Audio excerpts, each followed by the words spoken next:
This is Avantika Patel taking 7th standard science lecture.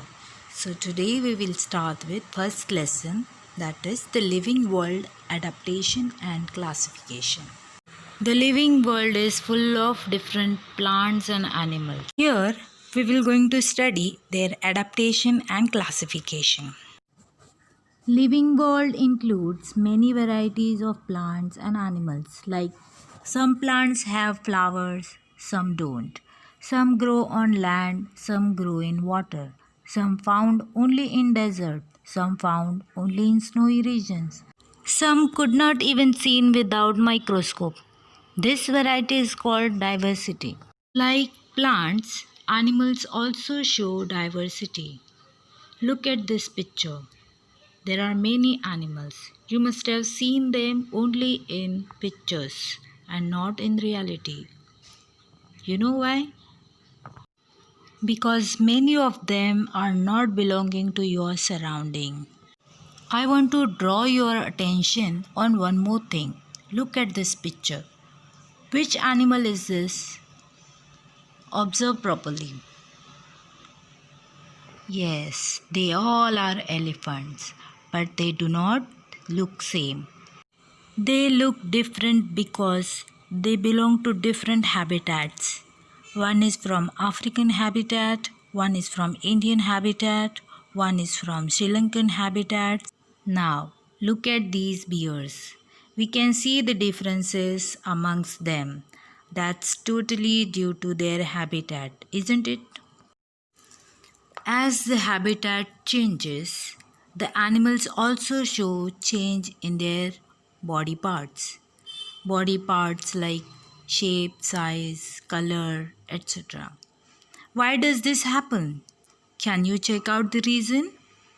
The reason is adaptation. Let's understand the proper definition of adaptation.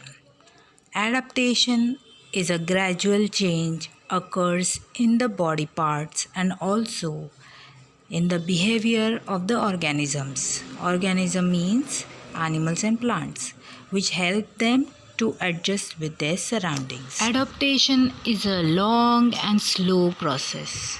Till now, you must have understood the meaning of habitat, don't you?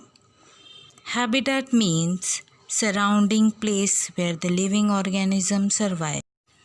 As we have seen that same animals look different due to their adaptation in their respective habitats, that is surrounding. Similarly, we can spot out many different animals in the same habitats doing their adaptations. Plants generally named as per their habitats, like plants living in water called aquatic plants, living in desert called desert plants, living in snowy regions called snowy region plants, living in forest called forest region plants, found in grassland called grassland plants. There are some plants, those do not make their own food. Those plants we will discuss in the end. Now let's see different adaptations in plants in their habitats. First we consider aquatic plants. Look at the different aquatic plants. Their roots are in the soil. Some are entirely floating, some are partially submerged, some are fully submerged in water. See adaptation in lotus plant. Lotus found in shallow water. Leaves of lotus are flat and big to float on water. Leaves and stem coated with waxy layer and air spaces inside the stem help them to float and withstand fast currents of water. Where there is less rainfall and hot climatic conditions, that region is called desert region. Example, Rajasthan desert and Thar desert. We found cactus, acacia like plants over there. Look at the cactus.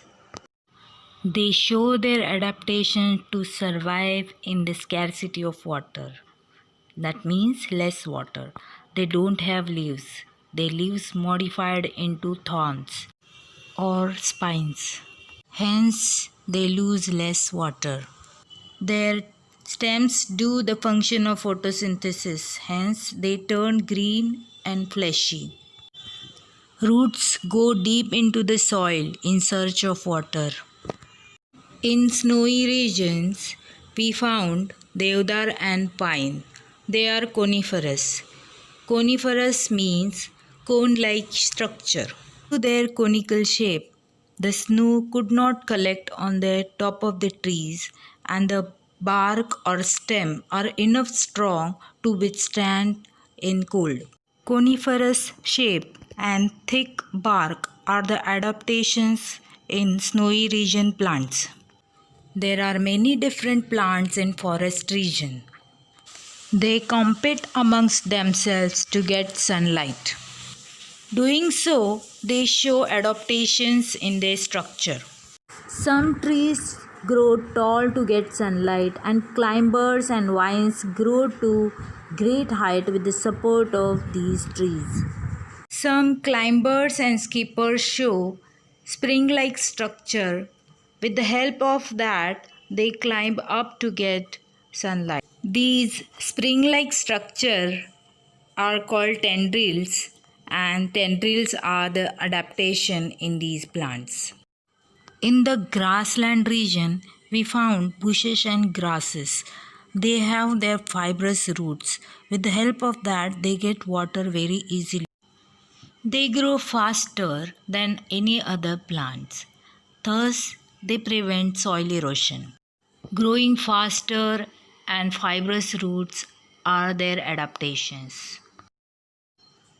There are many plants. Just observe them and guess their adaptations.